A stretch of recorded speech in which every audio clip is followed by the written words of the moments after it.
자, 학창시절에 대입학력고사 전국수석, 서울대 법대 수석, 사법고시 수석, 전설의 삼수석의 타이틀을 갖고 계신 엘리트 정치인이십니다.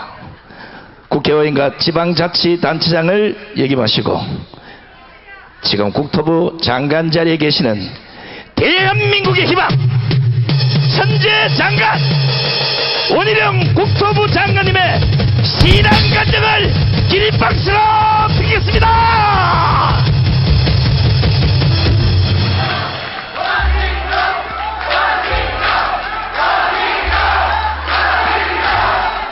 제가 어쩔 줄을 모르겠습니다. 안녕하세요.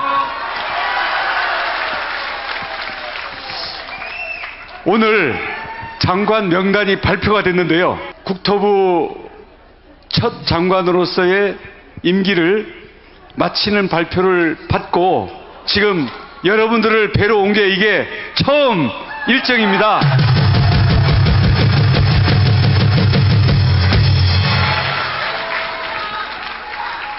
아무튼 이 자리로 여러분들과 함께 만날 수 있도록 해주신 우리 하나님께 영광과 감사를 돌리고요.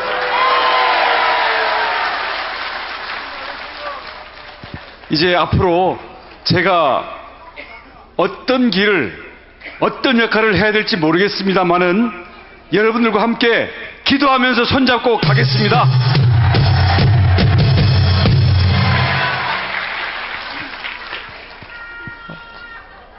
저는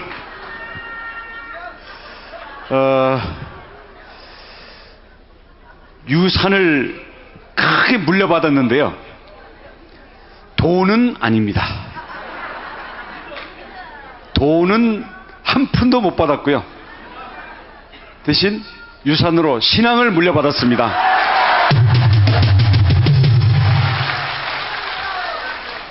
저는 신앙의 계보로는 1907년에 평양 대부흥 조선신학대학교 1기 이기풍 목사님이 제주도에 선교사로 오셔가지고 개척하신 중문교회 원자, 응자, 두자 원흥두 장로님의 둘째 아들입니다.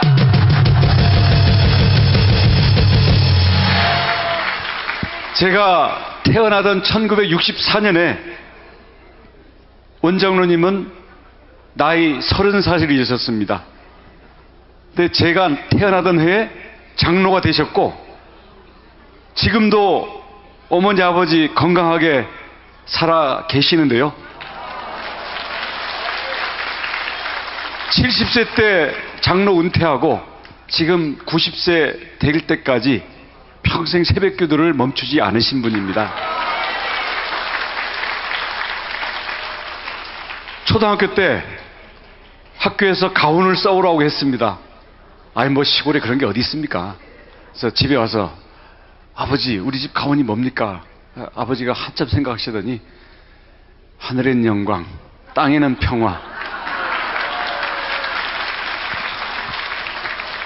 써서 갔죠. 무슨 가훈이 이러냐는 거예요. 그래서 어린 마음에 조금 얼굴이 창피했던 기억은 있는데 저희는 늘 가정예배를 드리고 어릴 때부터 주일학교 성경 말씀이 너무나 익숙했기 때문에 아버지의 기도는 이남 사녀인데요. 자식들 중에 하나는 하나님한테 바치고 또 하나는 땅에는 평화, 그러니까 인류 평화를 위해서 바치겠다. 꿈이 너무 크셨습니다. 제가 둘째거든요. 저희 형이 목사가 되셨습니다. 아마 우리 형님이 다른 길로 갔으면 제가 목사가 되는 거였습니다. 왜냐하면 한 사람은 하나님한테 바치겠다고 했기 때문에. 그런데 돈은 안 벌리더라고요.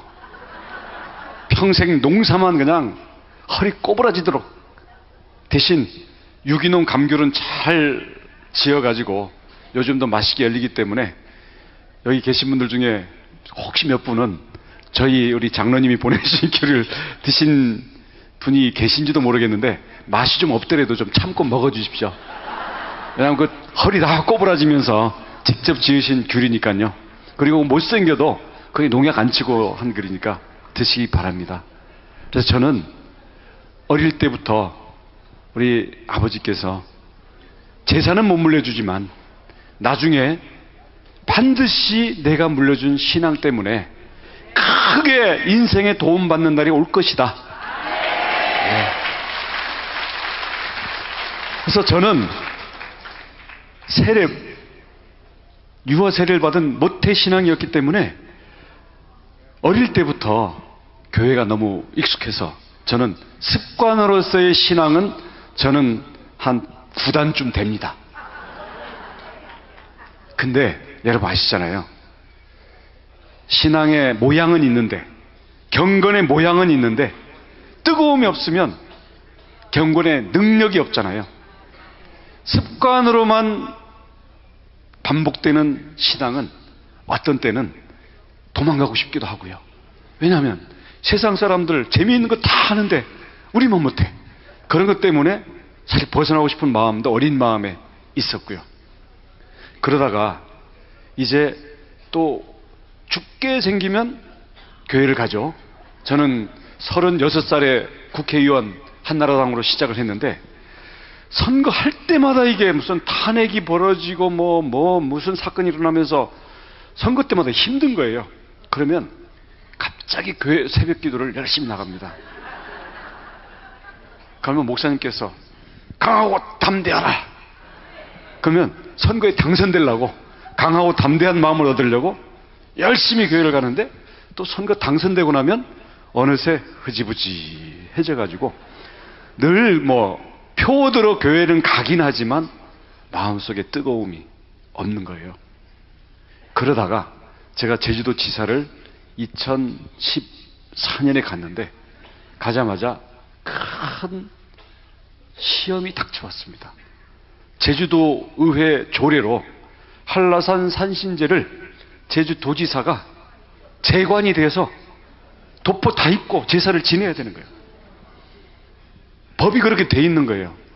그래서 정말 고민을 많이 했죠. 제가 누굽니까?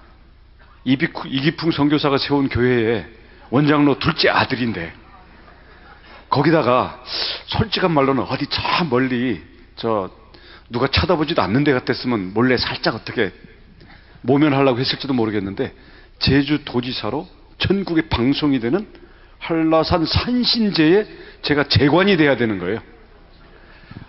이건 너무나 어려운 상황이더라고요. 그래서 장로님들한테 여쭤봤어요. 정치하시는 장로님들은 이런 분들도 계시더라고요. 그건 문화다. 신앙이 아니고. 그래서 제주도민들을 편안하게 해주는 게 좋다. 이런 분들도 계시고. 또 어떤 분들은 아니 안 그래도 제주도가 미신과 우상이 많은 곳인데 다른 사람도 아니고 원장로 둘째 아들 그리고 교회에서 믿고 밀어줘가지고 지사가 됐는데 그걸 맨 앞에서부터 쓰러지면 어떡하느냐. 근데 저희 아버지 장로님 그리고 저희 중문교회 목사님 그렇게 기도를 며칠 하는 가운데 누가 그렇게 말씀을 하시더라고요. 일제시대 때도 똑같은 일이 있었다. 신사참배가 그때는 이거는 국민의 행사지 국가의 행사지 이건 신앙과 관계가 없다 라고 하면서 신사참배만 하면 그 교인들 모두 풀어주고 탄압을 하지 않겠다라는 게 있었는데 사실 당시 주기철 목사님께서 순교를 하셨잖아요. 그래서 아니 그 쇠못이 박혀있는 걸로 걸어가라는 그 고문도 다 우리 신앙의 선배들이 다치고 갔는데 그 절하는 거 이거 생각해 보니까 별거 아닌 거예요. 아유 도지사 안 하면 말지 뭐. 왜냐면 탄핵당할 수 있으니까. 그래서 이것 때문에 제주도민들이 도지사 그만하라 그러면 도지사 그만할 각오를 딱 하고 대신 일반 사람들이 제가 미워서 그러는 건 아니잖아요. 자, 그럼 이건 부지사가 하도록 한다. 예산은 다 지원해 준다. 문화라 그러니. 하지만 나는 신앙이니 나는 못한다. 그래가지고 사실 그 방송에 내려고 또 한 것도 아니고 저는 천막에서 구경하고요. 대신 예의를 지키면서 구경하고 있고 부지사가 다 했는데 이거를 그 좀 고약한 언론에서 저를 비난하려고 그걸 대문짝만하게 신문에다 일면 사진으로 낸 거예요. 이렇게 고집불통 도지사가 자기 잘난 그걸로 독선의 도지사다 이렇게 했는데 제주도에서는 비난을 받았는데 전국의 목사님들께서 전화를 보내주셔가지고요. 그래서 아마 그때부터 아침에 기도재단에서 저와 우리 제주도를 위해서 기도해 주시는 우리 성도님들과 목사님들이 많이 생겨나지 않았나.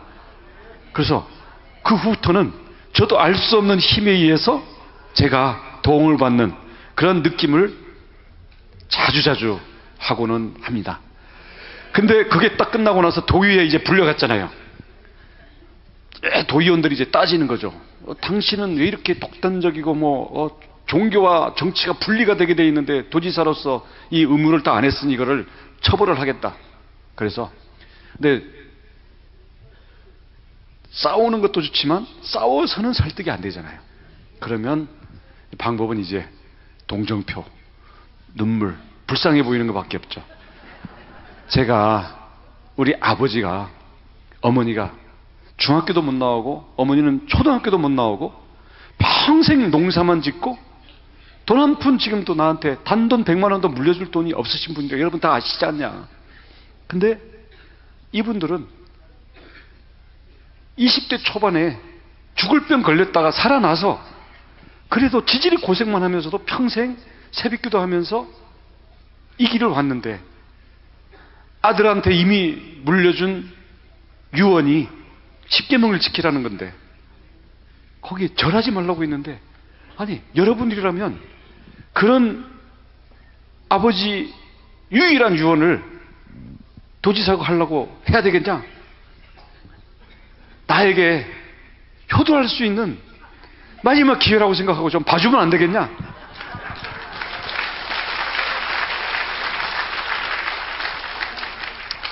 그랬더니 그냥 쩝하고 이제 체념해서 얼렁뚱땅 넘어가긴 넘어갔습니다.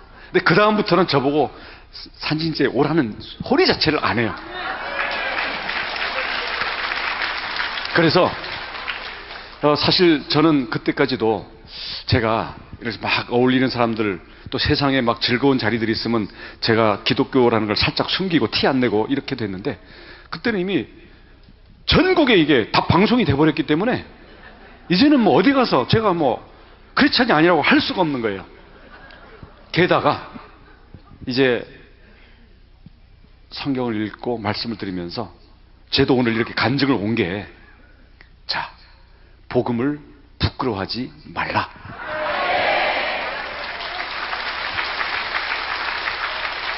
설사 손해가 되고 나한테 어려움이 있고 내 계획에 지장이 오는 한이 있더라도 복음을 부끄러워하면 하나님이 나를 부끄러워하시기 때문에 복음은 부끄러워하지 않겠다. 근데 저는 복음을 부끄러워하는 게 아니라 제가 캥겨가지고 사실은 간증을 잘 못했었거든요. 근데 지난번 대선 문재인 윤석열 대통령 당선되는 그걸 치르고 그 다음부터는 제가 이제는 예수를 제대로 믿어야 되겠다 결심을 하게 됐습니다. 왜냐? 그때 0.73%로 그 개표방송에서 지는 거 보고요. 제가 그때 당시 그 선거 열심히 했잖아요. 일타 강사에 가면서. 야, 0.73%로 겨우 이기는 거 보고 내가 너무 충격받아가지고요. 그때부터 이게 뭐가 뭔지 모르겠는 거예요. 근데 그게 악몽으로 해서 한 달 동안 악몽에 시달리는데 꿈속에 대통령이 딴 사람이에요. 누군지 아시겠죠? 그랬더니 우리나라가 갑자기 막 평양에 가 있고, 막 우리나라가 이상한 나라가 돼 있더라고요. 나는 물론 깜빵에 가 있고, 그리고 내가 우리 친했던 우리 나름대로 자유민주주의를 지키던 모든 사람들이 이제 사업하는 사람들까지 다 탄압받고, 그래서 교회는 완전히 다 문에 그냥 대못이 박혀 있는 거예요. 꿈속입니다, 물론. 하도 악몽에 시달려가지고, 그때 결심을 했죠. 5년 만에, 우리 박근혜 대통령 탄핵된 지 5년 만에 전국 교체를 해준 게 이게 하나님께서 주신 마지막 이게 기회인데, 이거 남 탓하고 남 원망하지 말고 나부터 좀 제대로 하자. 그래서 그때 잠자는 습관이 바뀌어버린 거예요. 새벽 3시면 깨요. 지금도 그렇습니다. 누가 깨워요. 보이지 않는 힘이 저를 깨우는데, 처음에는 그게 누군지 몰랐어요. 하도 대선 때문에 이 악몽에 시달려갖고 내가 노이로제가 걸렸나 보다, 어디 아플라나 보다, 이렇게 생각을 했는데, 한참 걸리고 나서는 이제 새벽 되면 잠이 저절로 깨가지고 이제 책상 앞에 가서 앉아가지고 이게 도대체 뭐지? 이렇게 생각을 하는데, 이런 질문이 오는 거예요. 주님이라고 불러봐라. 그래서 제가, 주님, 지금도 제 스마트폰은 매일 새벽 주님 2글자 쓰면서 시작을 합니다.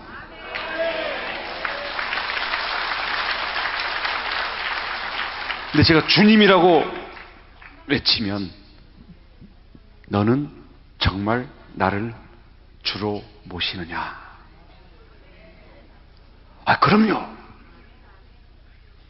근데 그 물음이 매일매일 계속되니까 제가 생각을 더 하게 되는 거예요. 그럼 나는 모태신앙이고, 나는 그래도 제법 그럴듯한 신앙생활을 해왔고, 제가 어디 특별히 나쁜 짓도 좀 하긴 했습니다만은 많이는 안 한 것 같고, 그런데 주님이란 게 도대체 뭐냐? 근데 이제 하나하나 이제 생각을 하기 시작하는데, 이게 보통 문제가 아닌 거예요. 그래서 첫 번째로는, 주님이라는 것은 주인이라는 얘기 아닙니까? 나의 주인일 뿐만 아니라 이 우주의 주인인 거예요. 모든 걸 만드신 거예요. 그리고 나의 뼈, 근육, 혈관, 신경, 눈, 귀, 코, 내 마음, 심지어는 내 안에 못된 나의 성질머리까지도 다 만드신 거예요. 내 사랑하는 아내, 우리 자녀들, 우리 아버지, 장로님 다, 우리 여러분 이 자리에 있는 모든 인간 피조물들까지 다 만드신 건데, 그럼 만들어줬으니까 끝이다 이게 아니고, 너는 나의 것이다. 주님의 소유인 거죠. 그러면 주님의 소유이기 때문에 주님이 주신 거를 다시 나를 위해서 바쳐라. 그럴 때는 바쳐야 되는 거죠. 왜냐? 주인이 주님이기 때문에.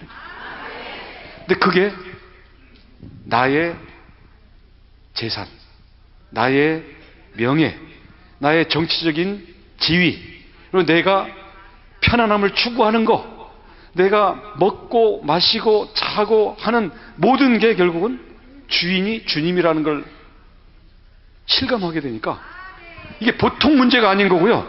제가 완전히 이게 어긋나 있는 거예요. 그래서 아침마다 주님이라고 부르는 게 이게 보통 일이 아니구나. 제가 고스란히 다 바칠 수 있는, 다 드릴 수 있는 그 마음을 가져야 되는구나.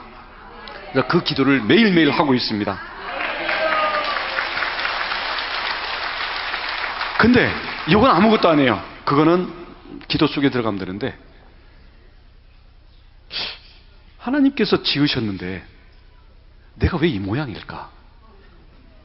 왜 우리는 죄인일까? 그 문제에 부닥치게 되는 거예요.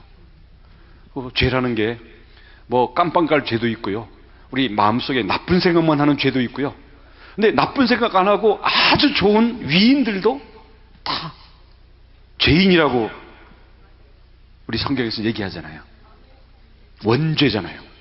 아담과 이브 때부터 온, 하와 때부터 온 원죄인데 그게 뭘까? 그래서 저는 그 죄의 문제에 대해서 한참 고민과 기도를 많이 했습니다. 근데 가르쳐 주셨어요. 죄는 하나님이 사람을 만들 때 너무 사랑하셔가지고 기계나 노예로 만든 게 아니라 자발적으로 순종할 수 있는 선택권을 가진 의지와 욕구와 자아를 지닌 인간을 만들어 놓은 거예요. 사랑하셨기 때문에. 근데 문제는 뭐냐? 이렇게 자율권을 줘놨더니 자기라는 거는 자기 생각만 하는 거예요. 내 안에는 자기가 꽉 차 있고요.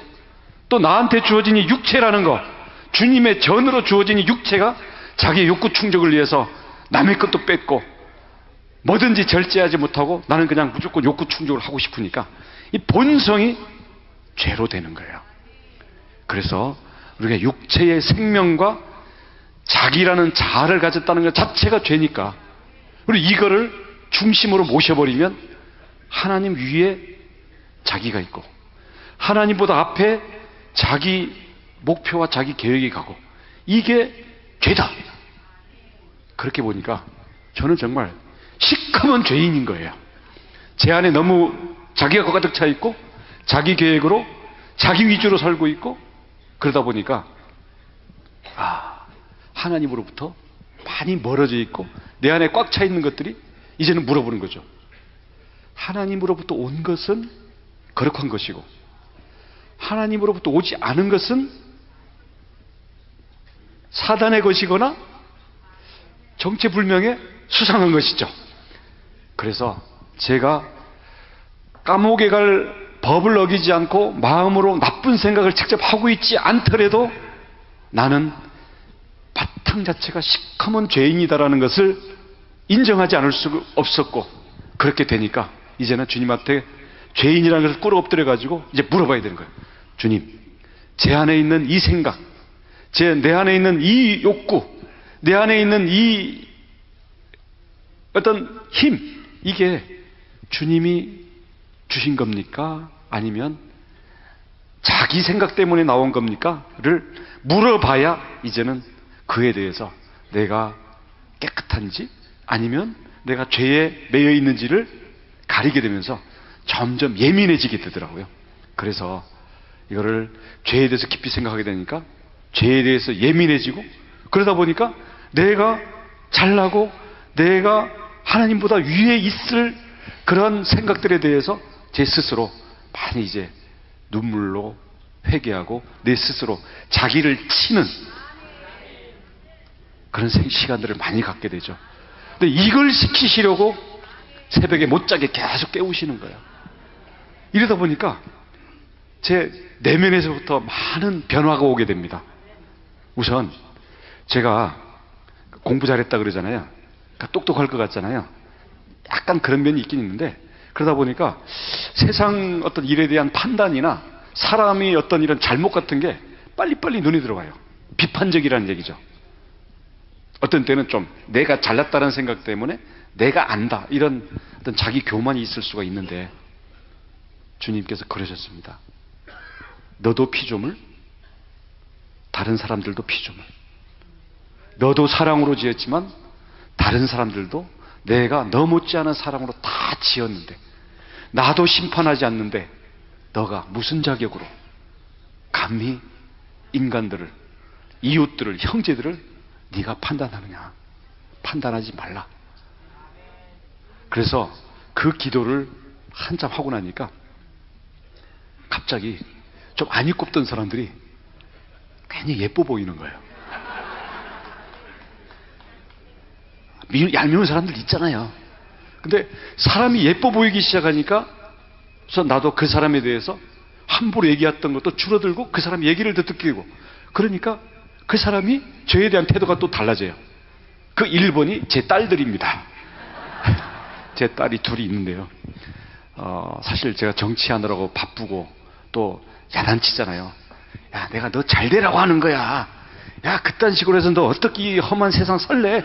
어? 그리고 내가 진짜 사랑하니까 내가 하는 얘기 이러는데 계속 상처를 받는 거죠. 근데 판단하지 말라. 라는 이게 딱 앞에서 맞고 하게 되니까 아빠가 왜 이렇게 친절해졌네요. 철이 드는 것 같다고.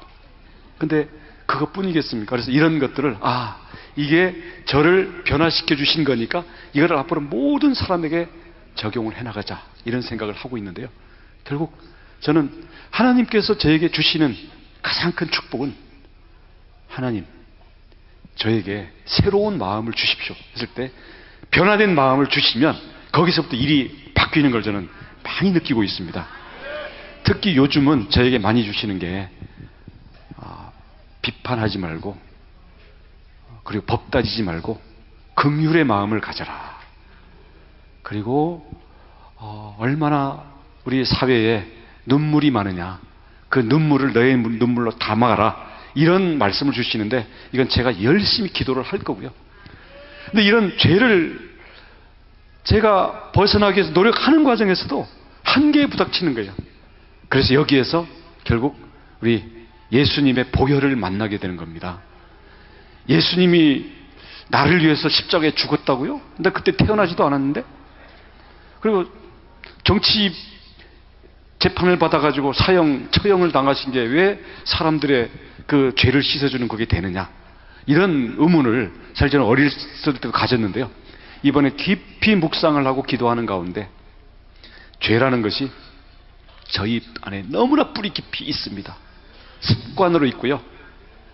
잊어먹는 가 있는데 튀어나오고 또 주변에 유혹이 너무 많습니다. 그리고 죄의 원인은 자기라는 것과 내 육체 때문이에요. 이거는 우리가 생명을 벗지 않는 이상 벗어날 수가 없는 거예요. 그래서 그 깊이는 결국 죽음의 깊이입니다. 죽지 않고는 죄를 벗을 수가 없는 게 인간의 원죄다. 근데 우리 인간은 연약하잖아요. 우리는 죄와 싸운다고 하지만 내가 양심적으로 살고 내가 신앙생활 열심히 한다고 하지만 내가 죽기까지 죄와 싸우지는 않거든요. 그래서 죽기까지 죄와 싸우는 본을 보여주고 자기를 높이는 게 아니라 가장 바닥까지 낮춰줘 온갖 채찍과 온갖 멸시와 온갖 고난을 다 받고 죽을 때까지도 이거를 순종하면서 받아내는 그 본을 보여주셨기 때문에 이게 죽음으로 죄와 싸우는 본을 보여주신 거고요. 근데 예수님이 왜 하나님이냐? 저는 마음의 씨앗을 바꿔보니까 저희의 근원이자 저희가 이렇게 있고 우리가 이렇게 지어져 있고 우리가 이렇게 마음속에 거룩한 동기를 갖고 있는 그 근원은 결국은 이 우주를 만들고 우리를 다스리시는 절대자이신 그분일 거 아닙니까? 근데 그분은 영이시고 영은 말씀으로 나타나시고 그 말씀은 우리에게 빛으로 오시는 거 아닙니까? 이게 무슨 구름 위에 있는 수염난 할아버지 이런 게 아니죠. 그건 동화 속의 하나님이고요. 우리는 우리 근원에 있는 영적인 절대자. 근데 그분이 우리에게 마음을 심어주셨기 때문에 이 마음에는 하나님을 향해서 순종하는 마음을 가지게 되면 우리는 이게 연결되고 연합할 수 있게 되는 거죠. 근데 예수님은 하나님의 마음을 가졌던 분입니다. 그리고 그게 한때만 뜨거워서 하나님의 마음을 가지신 게 아니라 평생 하나님의 마음으로 삶을 살아내신 분이죠. 그렇기 때문에 하나님의 마음을 가지신 분은 하나님일 수밖에 없고 하나님의 삶을 살아낸 사람은 사람이 된 하나님일 수밖에 없는 거죠. 근데 우리는 죽어도 그렇게 따라할 수는 없습니다. 대신 그렇게 본이 되셨고 우리 인간의 마음속에 하나님의 마음을 품을 수 있다는 걸 보여주셨고 부활하셔서 함께 길을 가던 제자들에게 마음속에 뜨거움을 불어 넣어주시고 그 믿음이라는 씨앗이 우리 마음속에 있으면 이 마음으로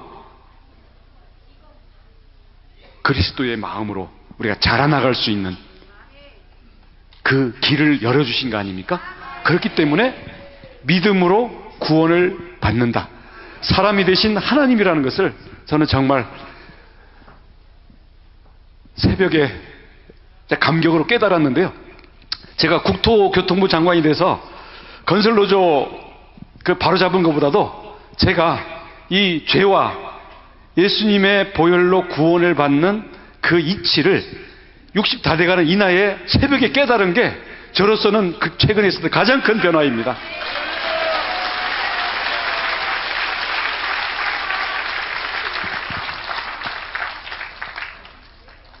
하나님은 우리 개인의 구원, 누구에게나 다 심어주셨지만 우리는 또 대한민국이기도 합니다.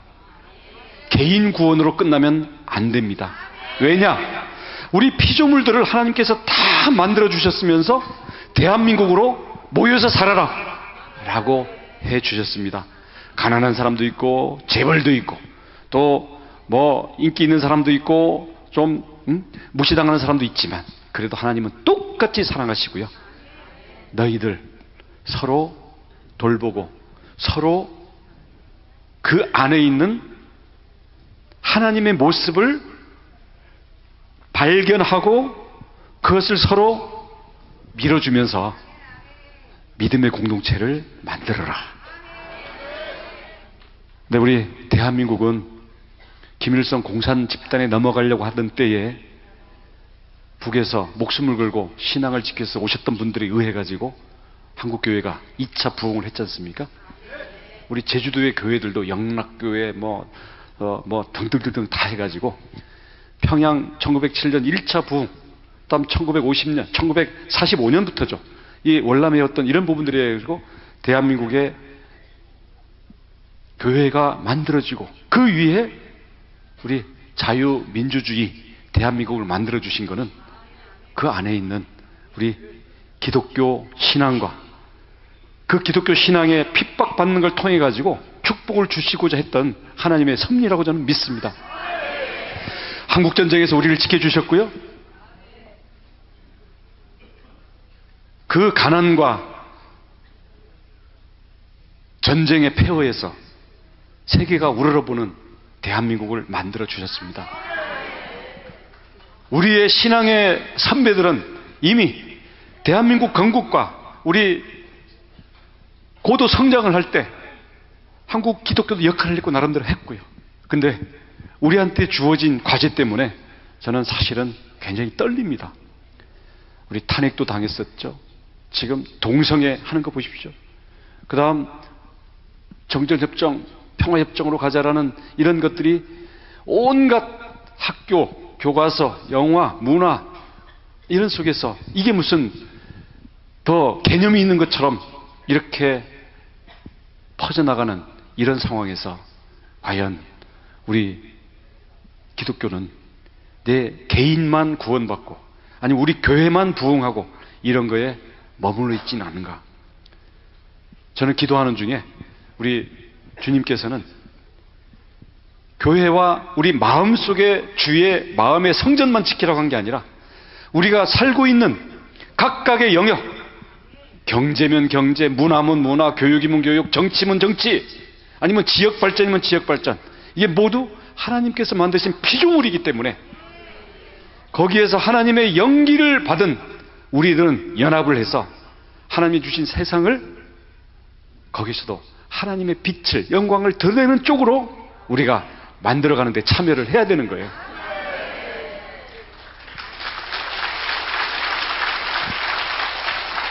그래서 저는 이 어려운 우리의 나라의 상황과 정치의 상황을 그래도 거의 자빠질 뻔한 거를 그래도 반쯤은 돌려놓는데 여러분들의 역할이 크다고 생각을 합니다.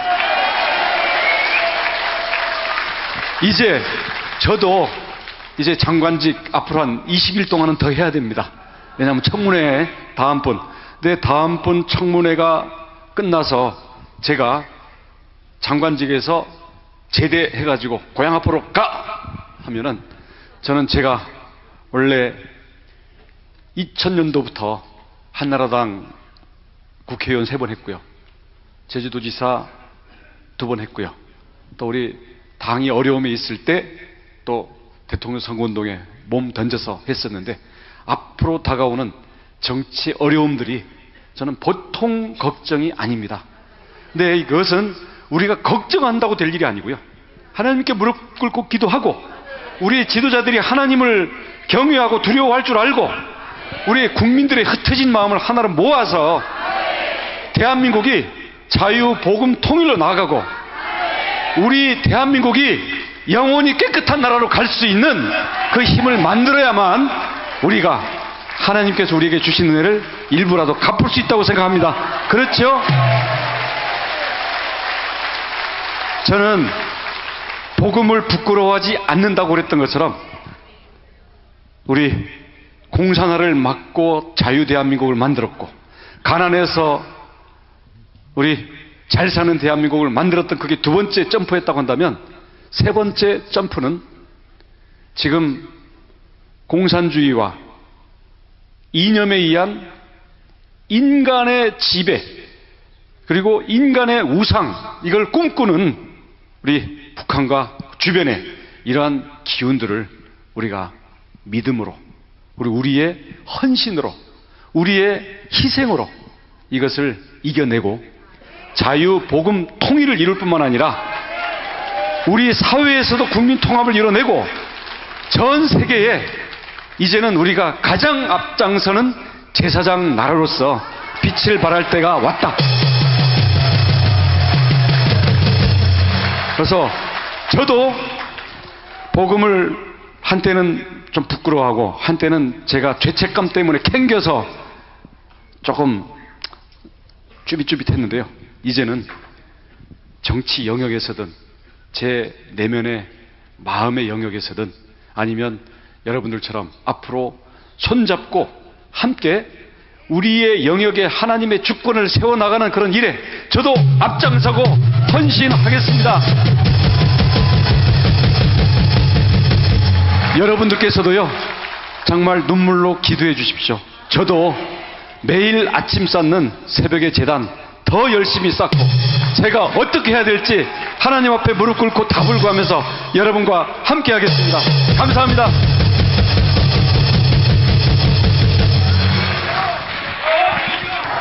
와따 원희룡 간증 잘하네. 내가 웬만해서는 내 마음에 안 들거든. 내가 아주 쏙 빠지게 하네. 쏙 빠지게 해.